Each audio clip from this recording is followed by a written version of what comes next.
Bienvenue sur l'exercice 38 de la page 29. On pose le PGCD de deux entiers naturels A et B égale mu et le PPCM c'est mu et leur PGCD c'est delta. On nous demande donc de déterminer pour les entiers naturels A et B tels que 2 mu plus 3 delta égale 11. On peut résoudre l'équation. Et pour résoudre l'équation, il faut chercher une solution particulière. Donc si j'ai 2 mu plus 3 delta égale 11, je peux remplacer mu et delta respectivement par combien pour avoir 11? Ici on pose mu 0 égale 1, delta 0 égale 3. Donc j'aurai quoi? 2 mu plus 3 delta égale 11, mais aussi 2 mu 0 plus 3 delta 0 égale 11. On a déjà traité des exemples comme ça de résolution. Si je fais la différence, j'aurai 2 facteurs de mu moins mu 0. Ensuite, plus 3 facteurs de delta moins delta 0. Je peux la mener sur l'autre membre égale 3 facteurs de delta moins delta 0. Parce que j'aurai sur le côté gauche 11 moins 11, 0. Donc ici, il y a un signe moins. Voilà. Si on utilise le théorème de Gauss, qu'est-ce qu'on peut dire? Moins 3 divise 2 fois mu moins mu 0. Et moins 3 est premier avec 2. Donc moins 3 divise mu moins mu 0. Cela veut dire quoi? Il existe un entier relatif K tel que mu moins mu 0 égale moins 3K. Mais si je remplace ici mu moins mu 0 par moins 3K, je pourrais simplifier par moins 3, il va rester 2K. Donc, en même temps, on peut dire delta moins delta 0 égale 2K. Donc, si je remplace maintenant, j'aurai mu égale moins 3K plus 1, delta égale 2K plus 3. On fait la réciproque, c'est-à-dire c'est simplement une vérification. Réciproquement, on a quoi? Si je remplace mu et delta que j'ai trouvé ici dans l'équation, qu'est-ce que j'aurai? 2 mu plus 3 delta égale, donc 2 facteurs de moins 3K plus 1 plus 3 facteurs de 2K plus 3 égale moins 6K plus 2 plus 6K plus 9. Vous voyez que les 6K, moins 6K et 6K, ça saute. 2 plus 9 égale 11. Donc, ça vérifie notre système. Et donc, on peut dire quoi? Delta mu égale moins 3K plus 1 et delta égale 2K plus 3, K appartenant à Z, sont les solutions. Mais nous, on n'oublie pas que mu, c'est le plus petit multiple commun de A et B, et delta, c'est leur PGCD. Donc, on a ici un nombre entier naturel. On a des nombres entiers naturels, et on doit avoir aussi mu supérieur, même strictement à 0. Cela veut dire quoi? Moins 3K plus 1 supérieur strictement à 0. Ça équivaut à dire quoi? K inférieur à 1 tiers. Mais on sait que 1 tiers, c'est environ 0,3. Bon, pourquoi je dis inférieur? Parce que si je déplace 1, j'aurai moins 1. En divisant par moins 3, je change le sens de l'inégalité. Delta aussi supérieur à 0.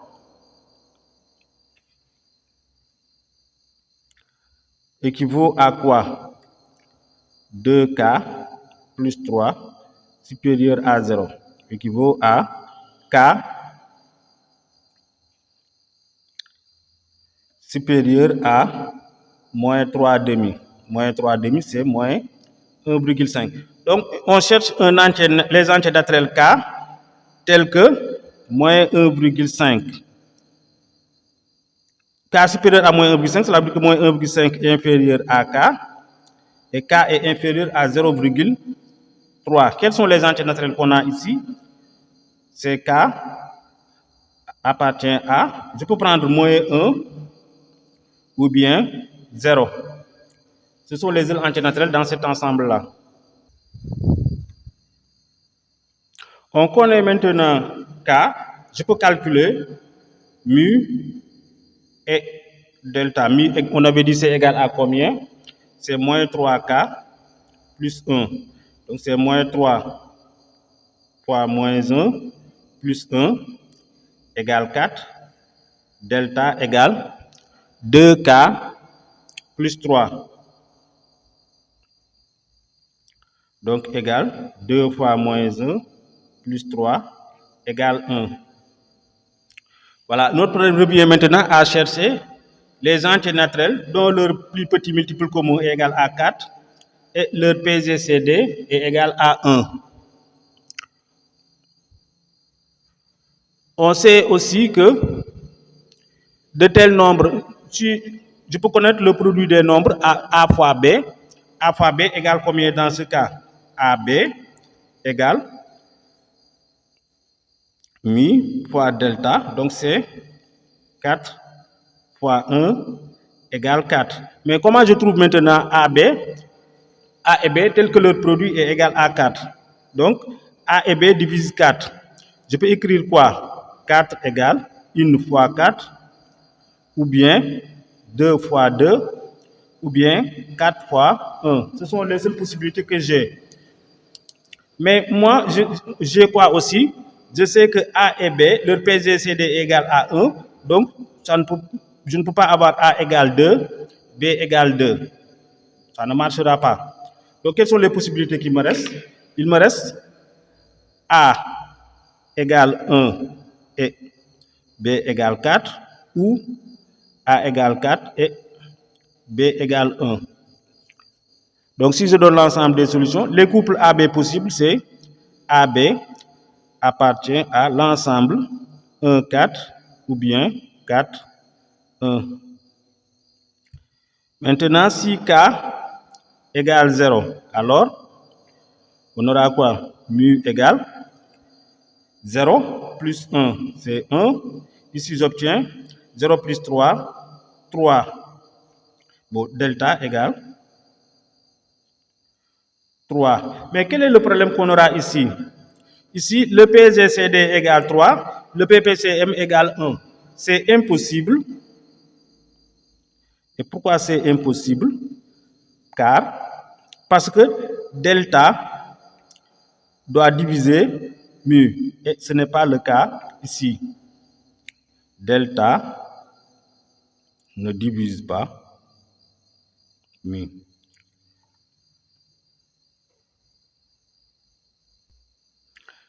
On constate quoi? Si on veut proposer une deuxième méthode, on a 2 mu plus 3 delta égale 11. Mais delta divise 3 delta, delta divise mu, parce que mu c'est le multiple commun de A et B. Et delta c'est le plus grand diviseur. Donc delta divise A et B, il divise tout multiple de A et B. Donc delta divise 3 delta et delta divise 2 mu. Cela nous permet de dire quoi? Delta divise 11. Mais delta divise 11 veut dire quoi? Quel est l'ensemble des diviseurs de 11? Puisque 11 est premier, delta appartient à l'ensemble 1, 11. Je sais que delta est un nombre entier et sa somme avec 2 mu égale 11. Cela veut dire quoi? Cela veut dire que 3 delta est inférieur ou égal à 11. Cela veut dire que je ne peux pas prendre 11. La seule valeur possible que je peux prendre, c'est delta égale 1. Et si delta égale 1, alors 2 mu égale 11 moins 1 égale 10. Cela veut dire que mu égale 2 mu moins égale 11 moins 3, parce que delta égale 1. Cela veut dire que j'ai ici 8. Donc, mu égale 4. On applique, à partir de là, on fait AB égale mu delta égale 4. On applique la suite, on obtient 1 et 4 ou bien 4 et 1. Parce que 2 A égale 2, B égale 2 est impossible parce que le PGCD est égal à 1. La deuxième question maintenant, on veut les diviseurs de 108. On va d'abord déterminer le diviseur positif. 108, après décomposition, c'est 2 au carré fois 3 au cube. On peut toujours déterminer son nombre de diviseurs positifs.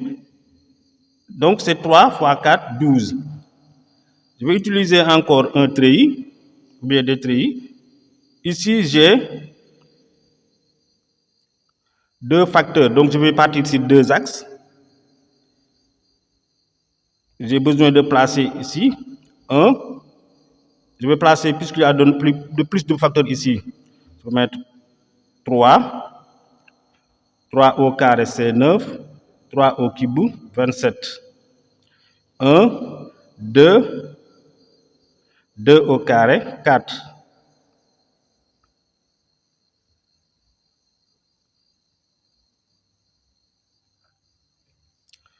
Voilà. Donc, pour ce point-là, je pars de 2. Pour arriver ici, je dois multiplier par 3, donc j'aurai 6. Ou bien je pars d'ici de 3. Pour arriver ici, je dois multiplier par 2, j'aurai 6.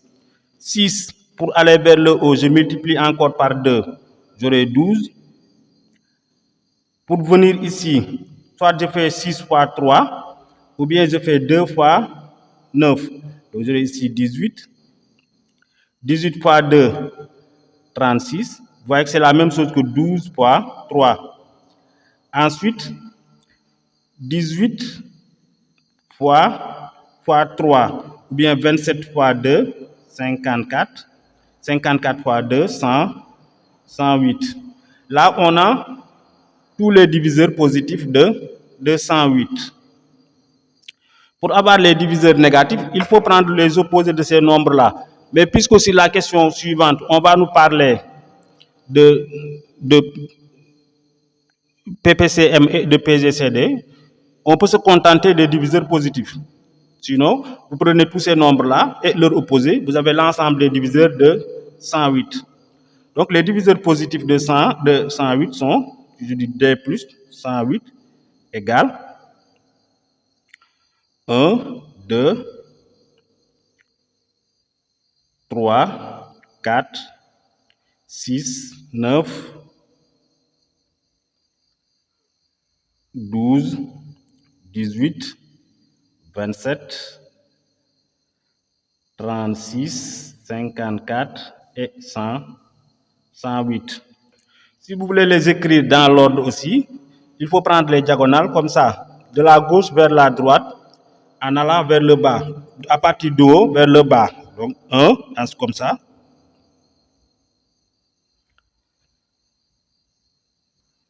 Sur la troisième question, on nous demande de déterminer les couples d'entiers naturels AB tels que mu moins 3 delta égale 108 et delta compris entre 10 et 15. Mais si on regarde, d'abord si on part d'ici, on a delta divise 3 delta et delta divise mu, donc delta divise 108. Donc les diviseurs, delta divise 108, c'est-à-dire delta, on regarde tous les diviseurs de 108. Mais on veut que delta soit compris entre 10 et 15 au sens strict. Quelles sont les valeurs, quels sont les diviseurs qui sont compris entre 10 et 15 au sens strict? C'est 12 ou bien, c'est 12 seulement même, il n'y a pas de 18. Donc, d'après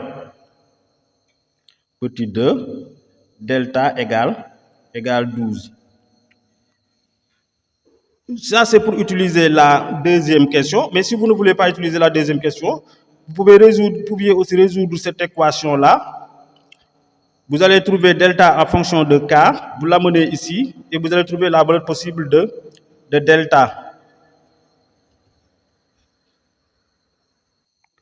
Connaissant delta, maintenant on peut déterminer mu. Delta égale 12. Donc, si on remplace sur l'équation, on aura mu égale 108 plus 3 delta. 108 plus 36 égale 141. 144. Voilà. Si je prends maintenant AB égale combien? C'est delta fois mu égale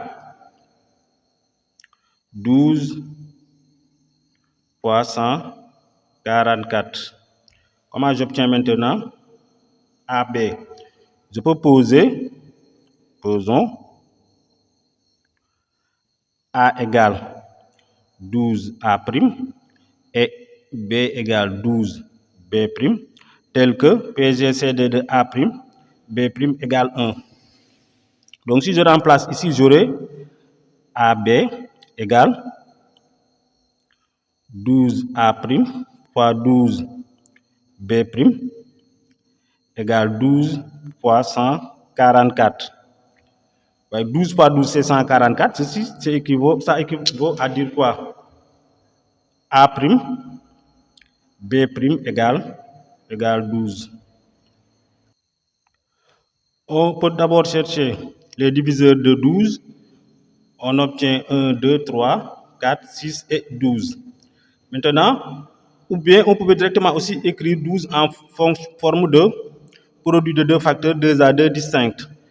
On peut l'obtenir sur le tableau là. 12 égale 1 fois 12, ou bien 2 fois 6, ou bien 3 fois 4. Quel est le problème avec 2 fois 6? Leur PGCD est égal à 2, alors que nous, on veut un PGCD qui est égal à 1. Les valeurs qu'on a ici, on va les affecter à A' et B'. Donc, les possibilités qu'on a, c'est A', B' appartient à 1, 12. On peut permuter aussi 12, 1, ou bien 3, 4, ou bien 4, 3. Pour obtenir maintenant A et B, on prend ça et on multiplie par le PGCD qui est égal à 6. Donc le PGCD, delta égale 12. Donc on aura 12, 144, ou bien 144, 12, ou bien 36, 48, ou bien 48, 36. Là, on a tous les couples possibles. Merci de vous abonner si ce n'est pas encore fait. Rendez-vous sur le prochain exercice, l'exercice 39.